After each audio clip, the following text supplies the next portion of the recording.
Hello दोस्तों, स्वागत है आपका अपने यूट्यूब चैनल यूनिक प्लस पर। दोस्तों, उम्मीद करता हूँ कि आप सब लोग बेहतर होंगे, स्वस्थ होंगे। मैं भी ठीक हूँ। दोस्तों, आज मैं आपके सामने समास को लेकर लेक्चर 3 लाया हूँ। ठीक है। ये वी लेक्चर 3 आपकी आगामी जितनी भी परीक्षाएं हैं, यूपी पुलिस री एग्ज़ाम, एसएससी जीडी और ऑल कॉम्पिटिटिव एग्ज़ाम्स, सबके लिए काफ़ी रामबाण साबित हो सकता है। दोस्तों, इसलिए आप लगातार हमारे चैनल से जुड़े रहें, चैनल को लाइक करें, कमेंट्स करें, सब्सक्राइब करें। मैं इसी तरह से आपके सामने लगातार वीडियो लाता रहूँगा। दोस्तों, आप लगातार कर्म करते रहिए, और कर्म ही है जो आपको समाज में इज्जत दिलाएगा, और आप एक दिन कामयाबी के मार्ग पर ज़रूर पहुंचेंगे। इसलिए आप लगातार अपने लक्ष्य के प्रति लगातार कोशिश करते रहिए, जिससे कि आप कामयाब हों। मित्रों, कहते हैं जैसे कि हारता वही है जो शिकायतें हजार करता है। हारता वही है जो शिकायतें हजार करता है, और जीतता वही है जो कोशिश बार बार करता है। इसलिए आप खुद को सफल बनाने के लिए लगातार कोशिश करते रहिए, और एक दिन आपको कामयाबी जरूर मिलेगी। कोशिश करें और लगातार अपना कर्म करते रहिए। कहते हैं दोस्तों कि कर्म भूमि पर फल के लिए श्रम सबको करना पड़ता है। कर्म भूमि पर फल के लिए श्रम सबको करना पड़ता है। रब सिर्फ लकीरें देता है। रब सिर्फ लकीरें देता है, रंग हमको भरना पड़ता है। इसलिए हमें खुद मेहनत करना है अपने आप को सफल बनाने के लिए। लगातार रोज का काम डेली कीजिए। अपने अंदर एक निरंतरता बनाए रखिए, जिससे कि कोई भी काम हो, रोज डेली का काम डेली करें, जिससे कि आपको सफलता मिले। और अब इसी समाज के टॉपिक को लेकर हम आगे बात करते हैं। मित्रों, मैंने आपको लेक्चर 2 और 3 में समास के विषय में, यानी अव्ययीभाव समास और तत्पुरुष समास के विषय में मैं एग्जाम्पल के पूरे डिटेल से मैंने आपको समझाया था। आज हम कर्मधारय समास, औद्योगिक समास पर बात करते हैं। ठीक है, तो यहाँ बात करते हैं कर्मधारय और औद्योगिक समास को लेकर। दोस्तों, जैसे कि आप जानते हैं कि समास किसे कहते हैं, कि दो या दो से अधिक शब्दों से मिलकर बने एक नवीन और सार्थक शब्द को समास कहते हैं। दो या दो से अधिक शब्दों से बने एक नवीन और सार्थक शब्द को समास कहते हैं।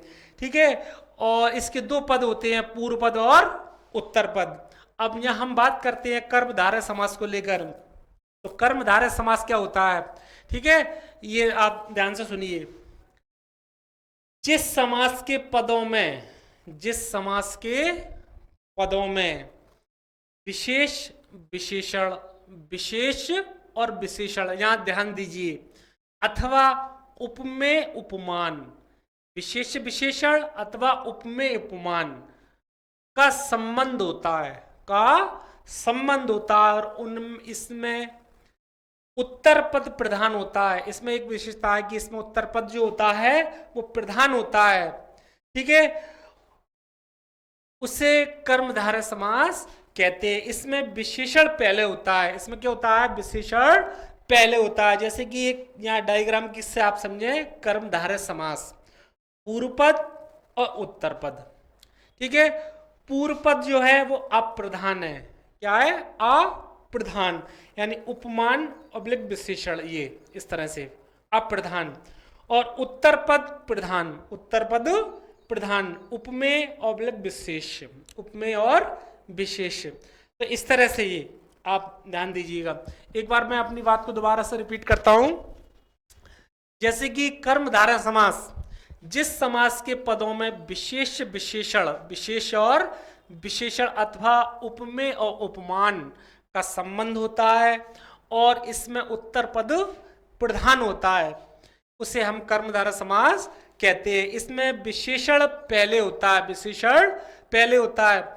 यहां आप देखिए, जैसे कि पूर्व पद और उत्तर पद। पूर्व पद अप्रधान, उपमान और विशेषण, उत्तर पद प्रधान, उपमेय और विशेष। ठीक है, आगे देखें, जैसे कि एग्जाम्पल, विशेषण ये और ये विशेष, यानी उदाहरण और विग्रह कर्तव्य हम बताएंगे।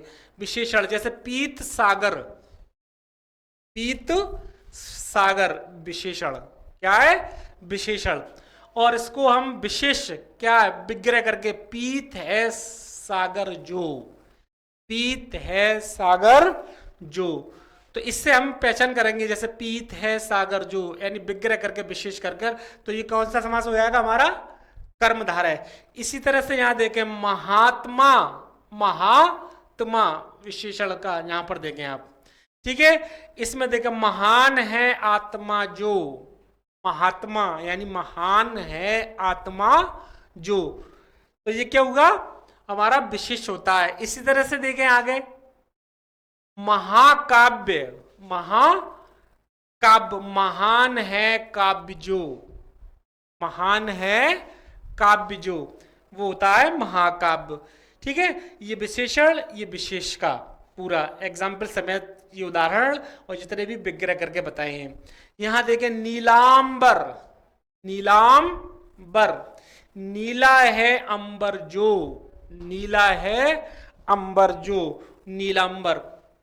सन्मार्ग, सन्मार्ग, यहां देखें, सत है मार्ग जो, सत है मार्ग जो। इस तरह से आप देखें, ये सब यानी उदाहरण एग्जाम्पल दिए हैं, उनको विग्रह करके हमने इस तरह से बताया आपको।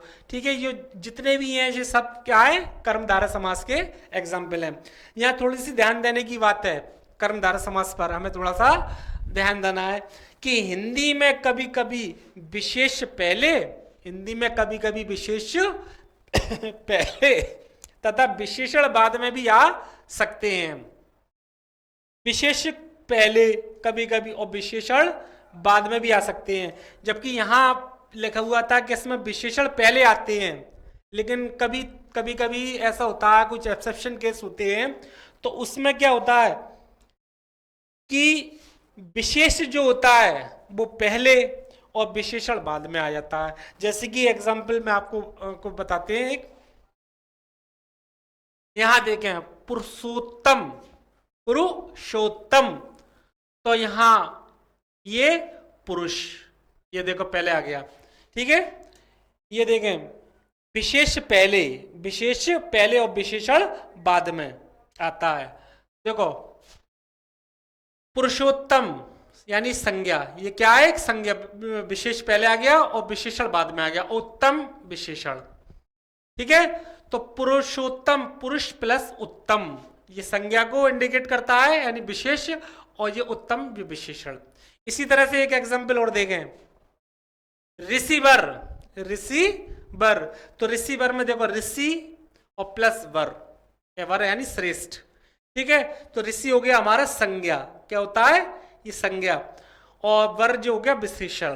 तो यानी ये इसमें क्या होता है कि पहले विशेष आ गया और बाद में विशेषण आ गया, तो ये कुछ इस तरह से होते हैं। वैसे तो विशेषण पहले आता है, लेकिन कुछ इस तरह के वर्ड्स होते हैं जिसमें हमारा विशेष पहले आया था, विशेषण बाद में, जैसे कि मैंने एग्जाम्पल से आपको उसको बताया।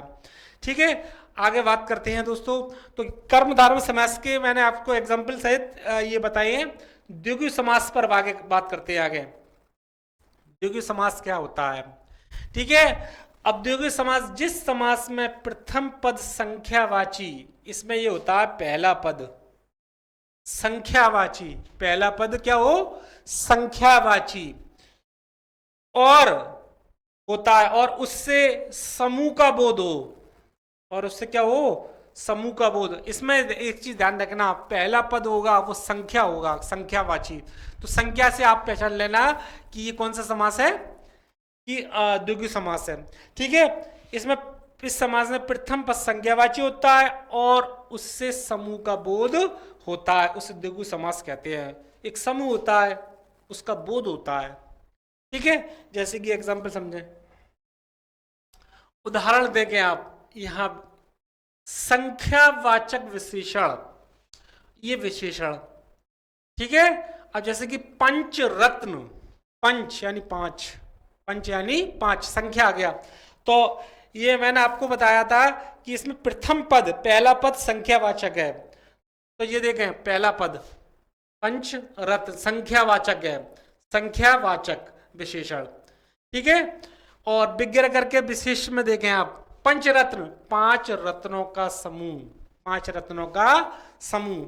इस तरह से इसकी भी एक ही पहचान है कि संख्या को इंडिकेट करेगा इस तरह से। तो इससे हम पहचान देंगे कि हमारा द्विगु समास होता है। अब यहाँ त्रिभुवन की हम बात करते हैं, त्रिभुवन। तो त्रि यानी तीन, यहाँ देखें संख्यावाचक, तीन भुवनों का समाहार, तीन भुवनों का समाहार, तो वो क्या कहलाता है, त्रिभुवन। ये देखें आप, तीन भुवनों का समाहार। इसी तरह से देखो नवग्रह, नवग्रह, नौ ग्रहों का समूह, नौ ग्रहों का समूह, नवग्रह, इस तरह से, ठीक है। इसमें संख्या, मैं बार बार बताता हूं कि संख्या को जो इंडिकेट कर रहा है तो वो द्विगु समास कहलाता है। त्रियुगी, त्रियुगी यानी तीन युगों का समाहार, तीन युगों का, तीनों युगों का समाहार, वो क्या कहलाएगा, त्रियुगी, ठीक है। इस तरह से द्विगु समास यहाँ पर आप एक बार मैंने स्ट्रक्चर करके बनाया है आपको, ये पूर्व पद, ये उत्तर पद। अब यहां पर पूर्व पद अप्रधान और उत्तर पद प्रधान, विशेषण संज्ञावाची और विशेष, ठीक है। ये हमारा द्विगु समास होता है। एक बार से हम दोबारा से रिपीट करते हैं। यहां देखें कर्मधारय समास, मैंने आपको दोबारा से फिर बताता हूं कि जिस समास के पदों में विशेष, विशेषण अथवा उपमेय उपमान का संबंध होता है और इसमें उत्तर पद प्रधान होता है, उसे हम कर्मधारय समास कहते हैं। इसमें विशेषण पद पहले होता है, इसमें विशेषण पद पहले होता है। जैसे कि ये एग्जांपल से समझे आप, इससे समझे, जैसे स्ट्रक्चर से, पूर्व पद और उत्तर पद, पूर्व पद अप्रधान, उपमान और विशेषण, इस तरह उत्तर पद प्रधान, उपमेय और विशेष। आगे देखें विशेषण और विशेष, जैसे कि पीत सागर, पीत है जो सागर, पीत है सागर जो, महात्मा महान है आत्मा जो, महाकाव्य महान है काव्य जो, ठीक है। इससे हम पहचान करेंगे। नीलांबर, नीला है अंबर जो, सन्मार्ग सत है मार्ग जो। यहां ध्यान दें, इसमें कर्मधारय समास में एक बात ध्यान देने की है, ये मैंने अभी आपको बताया था कि हिंदी में कभी कभी विशेष पहले तथा विशेषण बाद में भी आ सकते हैं। जैसे कि एग्जांपल देखें, पुरुषोत्तम, पुरुष प्लस उत्तम, संज्ञा यानी विशेष और ये विशेषण पहले और ये बाद में। रिसीवर, ऋषि प्लस वर, ठीक है, संज्ञा और विशेषण। द्विगु समास पर बात करते हैं, जिस समास में प्रथम पद, पहला पद संज्ञावाची होता है और उससे समूह का बोध होता है, उसे द्विगु समास कहते हैं। जैसे कि एग्जांपल देखें, पंचरत्न यानी पांच रत्नों का समूह, त्रिभुवन तीन भुवनों का समूह, इनमें सब में संख्या दी हुई है, देखें, नवग्रह नौ ग्रहों का समूह, त्रियुगी तीनों युगों का समाहार। द्विगु समास पूर्व पद उत्तर पद अप्रधान, पूर्व पद उत्तर पद प्रधान, विशेषण संख्यावाची और यहां पर देखें विशेष। तो इस तरह दोस्तों मैंने आपको कर्मधारय और द्विगु समास के विषय में बताया। आगे मैं आपको द्वंद्व समास और बहुव्रीहि समास के विषय में आपको डिटेल से इसी तरह से समझाऊंगा। इसलिए आप लगातार हमारे चैनल से जुड़े रहें, चैनल को लाइक करें, कमेंट्स करें, सब्सक्राइब करें। मैं भी आपके सामने इसी तरह से लगातार वीडियो लाता रहूँगा और मिलता हूँ मैं आपको नेक्स्ट वीडियो में। जब तक के लिए जय हिंद, जय भारत।